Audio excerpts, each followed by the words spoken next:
Baik, teman-teman, selamat datang kembali. Pada kesempatan kali ini saya akan membahas analisa saham mingguan untuk periode tanggal 27 Maret sampai dengan 31 Maret 2023. Jadi seperti biasanya untuk satu video saya akan bahas totalnya sekitar 6 saham ya. Playlistnya ada di video deskripsi di bawah ini. Jadi ada beberapa video yang sudah saya buat. Silakan ditonton yang lainnya. Saya share screen dulu untuk grafik sahamnya. Baik, pembahasan kali ini adalah saham-saham yang berhubungan dengan properti ya. Memang kalau kita bicara mengenai sektor properti, ini adalah sektor yang kurang diuntungkan ya dengan kenaikan suku bunga ya sebelumnya ya. Jadi kalau kita lihat memang industrinya masih tertekan, harga properti tinggi, daya belinya masih berkurang ya seperti itu ya. Tapi kalau saya lihat dari penjualannya beberapa perusahaan properti sih mereka masih cukup bagus ya seperti itu ya. Nah, kalau kita lihat sini, emiten Dimas ini dia rebound, apakah ada sentimen dividen, saya nggak tahu ya. Saya belum cek juga aksi korporasi, tapi kalau saya lihat di sini, secara sekilas kita lihat untuk Dimas ini, dia sideways ya. Jadi dia memang rebound kencang di sini, tapi perlu kita perhatikan ya, setiap kali kalau dia naik tinggi, kemungkinan besar besoknya pullback atau koreksi ya, seperti ini ya. Ini naik tinggi, koreksi, di sini kemudian pullback juga koreksi pullback naik kemudian pullback ya seperti itu ya. Jadi apakah di sini dia masih bisa naik lagi Pak Sunar?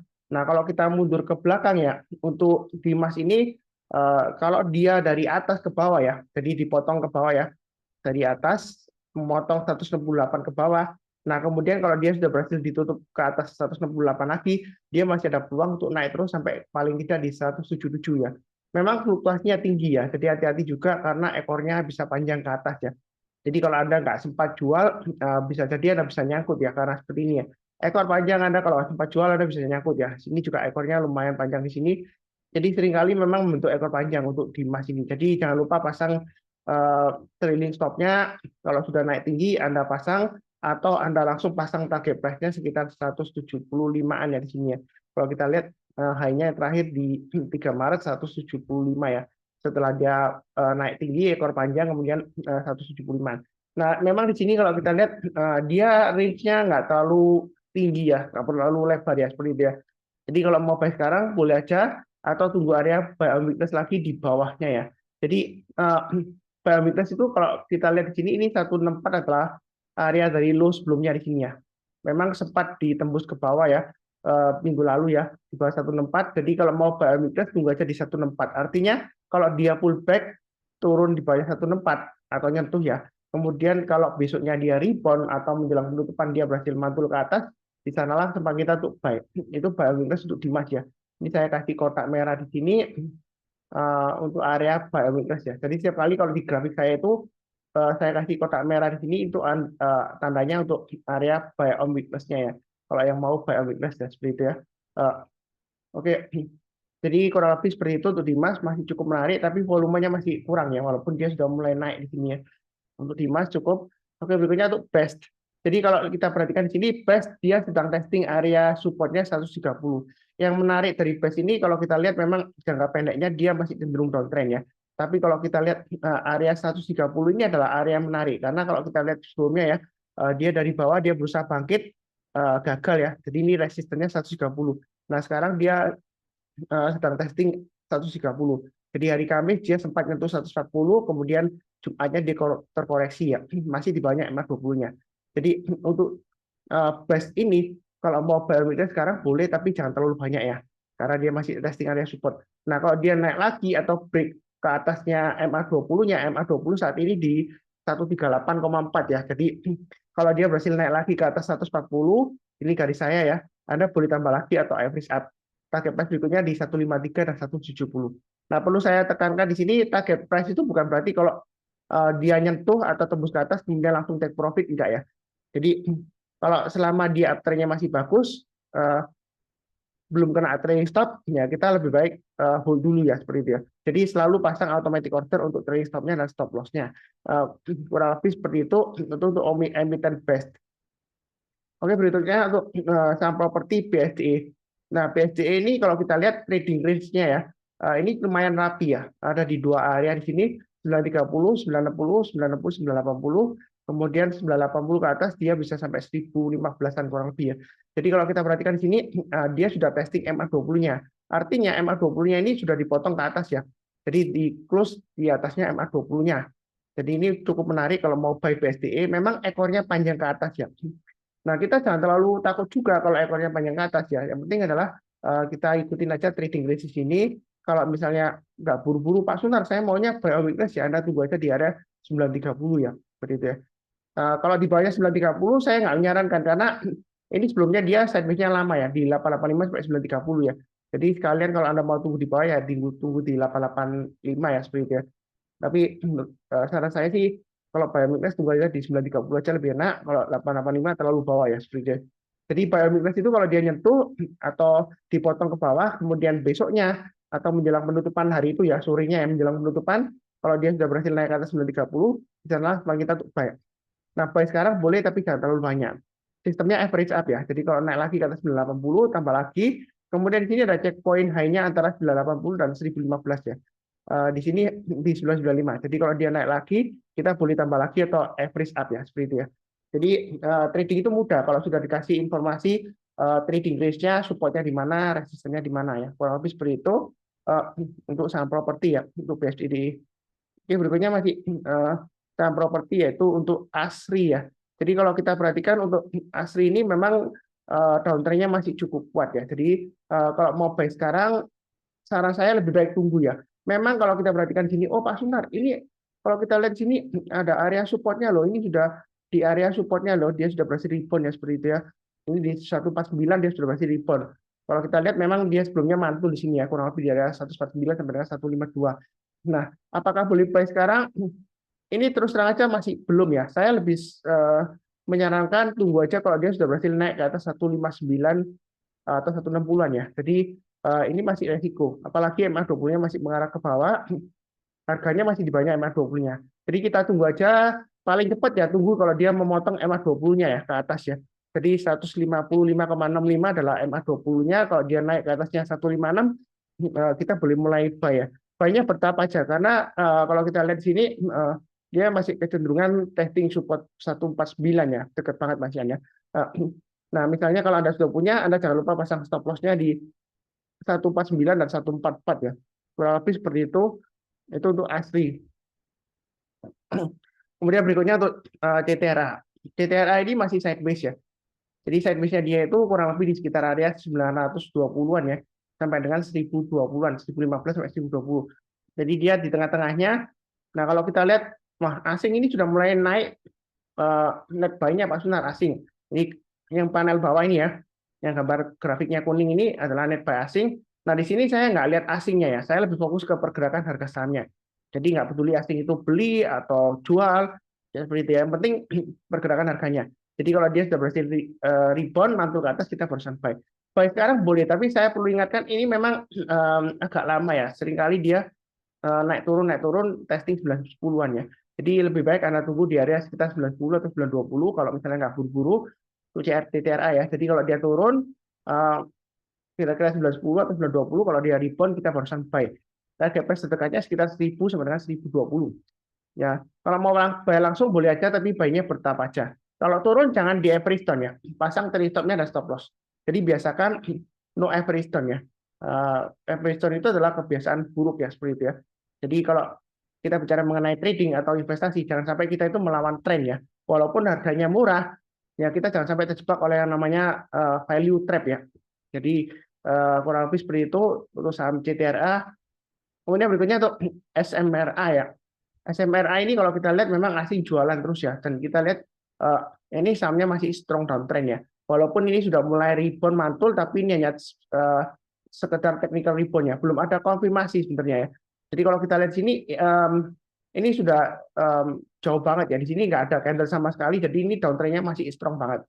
Jadi saran saya masih belum entry untuk SMRA, walaupun katanya sih laporan keuangan lumayan bagus seperti itu ya. Tapi saya belum cek ya. Saya lihat dari salah satu member di grup bilangnya seperti itu. Nah, saran saya kalau mau buy untuk SMRA ini lebih baik tunggu kalau dia sudah berhasil naik ke atasnya 560 ya.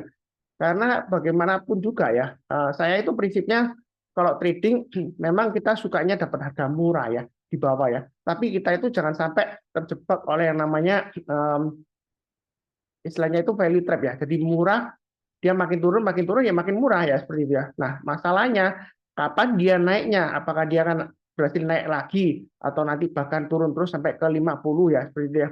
Ya saya nggak mendoakannya jelek, saya mendoakan yang bagus supaya naik ya, supaya cuan semua atau profit semua. Nah, di sini tunggu aja kalau dia naik ke atas 560 Anda barusan buy ya. Kalau sekarang masih cenderung resiko.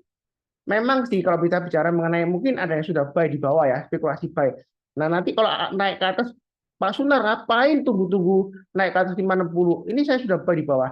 Iya kalau sudah terjadi ngomongnya gampang ya, pamernya kemana-mana, sombongnya kemana-mana atau fleksinya kemana-mana ya. Coba kalau misalnya makin turun lagi, Anda pasti nggak berani pamer kemana-mana. Karena kalau Anda pamerkan, ya kan rugi ya ketika dia downtrend gini, Anda pasti dikata-katain atau disindir saham downtrend kok didorong ya atau dibeli ya seperti itu ya. Ya itulah resikonya kalau kita borong saham yang downtrend, apalagi downtrendnya masih kuat ya seperti itu ya. Kalau sudah terjadi ngomongnya gampang, bisa pamer kemana-mana, flexing. Ini loh saya hebat, belinya di bawah gitu ya. Jadi kata kuncinya adalah konfirmasi. Saya nggak ngajarkan belinya di pucuk, enggak ya. Kalau saya ngajarkan beli di pucuk ya saya bilangnya seperti ini. Oh kalau mau buy SMRA, tunggu kalau dia naik ke atas 970. Ya itu namanya beli di pucuk ya. Karena kalau kita lihat di sini, ini resisten kuatnya ya. 970 nggak lama lagi dia turun lagi. 970 nggak lama lagi turun lagi ya seperti itu. Kalau saya sarankan tunggu buy di 970 ke atas ya itu sesat ya. Terlalu jauh ya. Jadi paling cepat ya MA20 itu paling enak acuannya ya. Jadi tunggu naik ke atas MA20-nya, kita barusan buy. Buy-nya bertahap aja. Jadi kalau kita lihat di sini 560 area penting. Kenapa? Karena kalau dia berhasil naik ke atas 560, ini lumayan 650 dikasih ya. Satu kali dikasih ini memang nggak dikasih ya, gagal ya. Tapi tengah-tengahnya di sini kalau kita buy 560 ke atas buy, nah paling tidak kita bisa pasang trailing stopnya di sekitar 590 atau 575 ya seperti itu ya. Untuk paling nggak dapat profit sedikit lah ya seperti itu ya.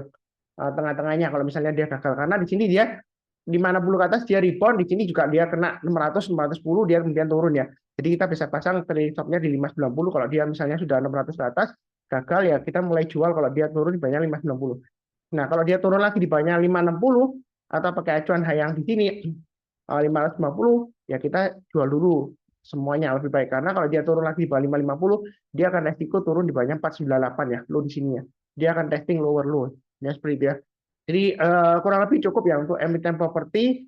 Memang sektornya kalau kita lihat ya, sebentar saya lihatkan untuk sektor properti ya, IDX Property ya. Jadi sektor properti kalau kita lihat sini dia mulai rebound atau mantul ke atas ya.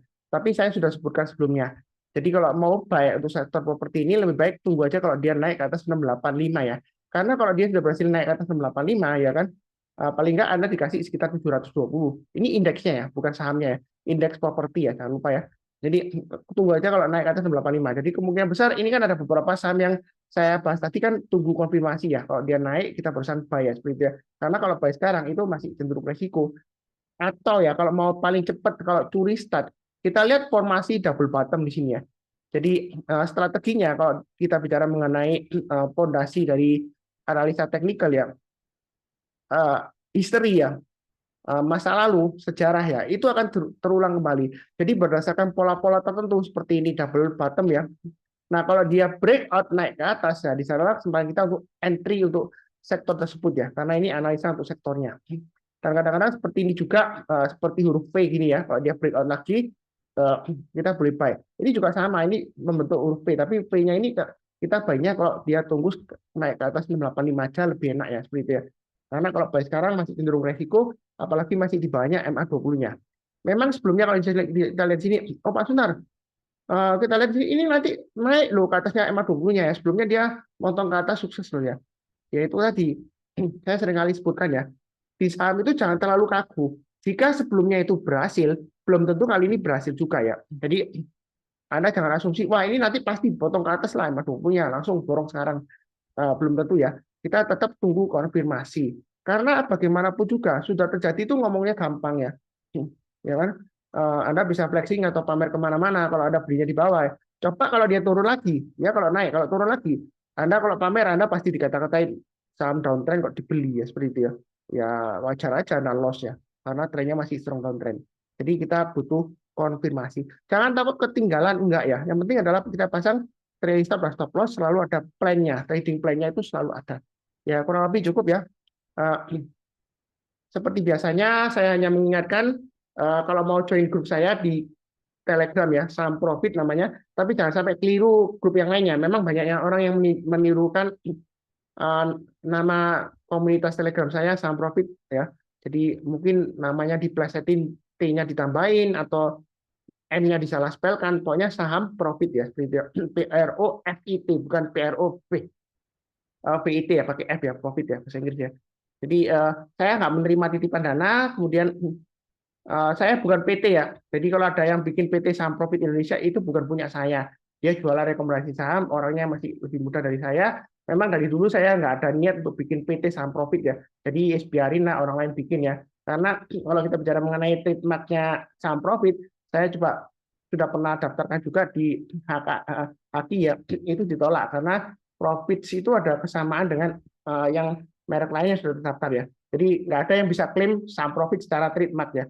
Tapi kalau dari segi penggunaan awal itu saya sudah menggunakan awal komunitas saya itu namanya sudah dari sejak 2016 ya. Kalau ada orang mau kopi-kopi ya terserah mereka. Tapi kanal ini memang saya buat sebelum PT Saham Profit Indonesia itu ada ya. Jadi saya nggak niru-niru, saya nggak bawa nama PT orang lain nggak ya. Terserah mereka mau bikin terserah. Tapi tetap hak saya Saham Profit itu karena saya sudah bikin sebelumnya. Dan Anda tidak bisa klaim kalau itu punya Anda gitu ya. Seperti itu ya, karena saya sudah pernah coba registrkan trademarknya nggak bisa, kena tolak oleh HAKI ya seperti itu ya. Jadi kurang lebih cukup. Yang bersangkutan channel Saham Profit, jangan lupa subscribe, like, nyalakan lonceng notifikasinya. Kemudian seperti biasanya, saya doakan selalu semuanya selalu sehat, damai dan sejahtera selalu. Amin. Terima kasih banyak. Sekian, tetap semangat ya.